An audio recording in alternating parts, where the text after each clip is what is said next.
Congress party की supremo Sonia Gandhi उनकी हमेशा से कोशिश रही है कि उनका बेटा एक सच्चा और एक अच्छा नेता बनकर उभरे।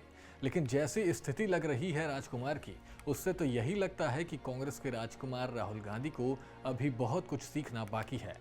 ना तो राजकुमार सच्चे बन पा रहे हैं और ना ही अच्छे। इसका सीधा साधा उदाहरण संसद के बाहर हुई जुमलेबाजी की। कैसे बच्चों की तरह डमी के साथ प्रैंक करते हुए नजर आ रहे थे राहुल गांधी, और इन्हीं सब हरकतों की वजह से उन्हें कोई भी सीरियसली नहीं लेता। ना तो जनता लेती है और ना ही उनकी सो कॉल्ड इंडी गठबंधन। अब तो हालात ऐसी हो गई है कि इंडी गठबंधन एक दूसरे में ही लड़ते हुए नजर आ रही है। कल तक एक साथ का नारा देने वाले नेताओं की हालत पस्त हो गई है।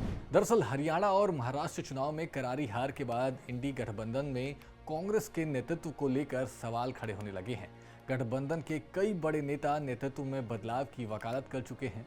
इसी खींचतान के बीच ममता बनर्जी ने खुद इंडिया गठबंधन का नेतृत्व करने की इच्छा जताई है। खास बात यह है कि ममता बनर्जी को इंडिया गठबंधन के अंदर समर्थन मिलना भी शुरू हो गया है। एनसीपी प्रमुख शरद पवार के बाद आरजेडी सुप्रीमो लालू प्रसाद यादव ने भी उनका समर्थन किया है। नमस्कार, आप देख रहे हैं आयोन भारत और मेरा नाम है शिवम चतुर्वेदी। लालू प्रसाद यादव ने कहा कि पश्चिम बंगाल की मुख्यमंत्री ममता बनर्जी को इंडिया गठबंधन का नेता चुना जाना चाहिए। उन्होंने कहा कि कांग्रेस के विरोध का कोई मतलब नहीं है, ममता को नेता ही बनाया जाना चाहिए। इससे पहले तेजस्वी यादव ने भी ममता बनर्जी का समर्थन करते हुए कहा था कि किसी भी सीनियर लीडर द्वारा गठबंधन का नेतृत्व करने पर कोई आपत्ति नहीं है, लेकिन इसका निर्णय पर आम सहमति से ही पहुंचना जाना चाहिए।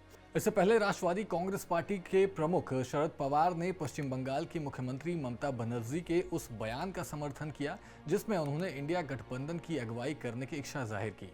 पवार ने कहा कि तृणमूल कांग्रेस प्रमुख एक काबिल नेता हैं और उन्हें विपक्षी गठबंधन का नेतृत्व करने की इच्छा जाहिर करने का अधिकार है। उन्होंने संसद में जो सांसद भेजे हैं वे मेहनती और जागरूक हैं। ये भी कहा जा रहा है कि इस सप्ताह के अंत तक ममता बनर्जी पश्चिम बंगाल की मुख्यमंत्री के रूप में अपनी भूमिका निभाते हुए विपक्षी गठबंधन की संचालन की जिम्मेदारी संभाल सकती हैं। ऐसे में सवाल उठना लाजमी है, जिसमें से सबसे बड़ा सवाल ये है कि क्या राहुल गांधी ने खो दिया इंडी गठबंधन का भरोसा? तो इसका जवाब है हाँ, क्योंकि वो जहां जहां राहुल गांधी प्रचार प्रसार करने गए वहां वहां के नेताओं को बुरी तरह हार का सामना करना पड़ा, चाहे वो नेता गठबंधन के हों या कांग्रेस पार्टी के उम्मीदवार। अब चलते हैं अपने दूसरे सवाल की तरफ। क्या राहुल गांधी के अलावा इंडी गठबंधन के पास कोई और दिग्गज नेता नहीं था जो गठबंधन का नेतृत्व कर सके? तो इसका भी जवाब दिए देते हैं। दरअसल जब इंडी गठबंधन की पहली बैठक पटना में हुई तो उस समय नेतृत्व को लेकर सबसे पहला नाम बिहार के मुख्यमंत्री नीतीश कुमार का सबसे पहले था। लेकिन उस दौरान राहुल बाबा ने नीतीश कुमार को गठबंधन का नेता बनने नहीं दिया, जिससे शुरुआती दौर से ही गठबंधन में रार देखने को मिली। लेकिन इसके बाद भी राहुल गांधी अपनी ओछी राजनीति करने से बाज नहीं आए और करते रहे मनमानी, जिसका परिणाम ये रहा कि कांग्रेस को अपनी सीटों पर हार का सामना करना ही पड़ा। लेकिन जो गठबंधन के लिए प्रचार प्रसार कर रहे थे उनको भी कुछ खास फायदा नहीं मिला।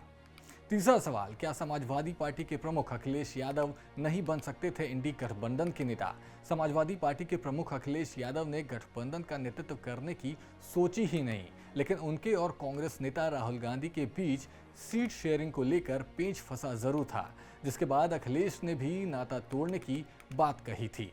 वहीं उत्तर प्रदेश के पूर्व सीएम और समाजवादी पार्टी के अध्यक्ष अखिलेश यादव भी ममता बनर्जी को इंडिया ब्लॉक का नेतृत्व सौंपने पर सहमत हैं। अरविंद केजरीवाल तो हरियाणा में सीट शेयरिंग न होने के वक्त से ही चिढ़े हुए हैं। उनकी भी ममता के नाम पर रजामंदी है। शिवसेना यूपीटी के उद्धव ठाकरे भी ममता के पक्ष में हैं। कांग्रेस अलग थलग पड़ती दिख रही है।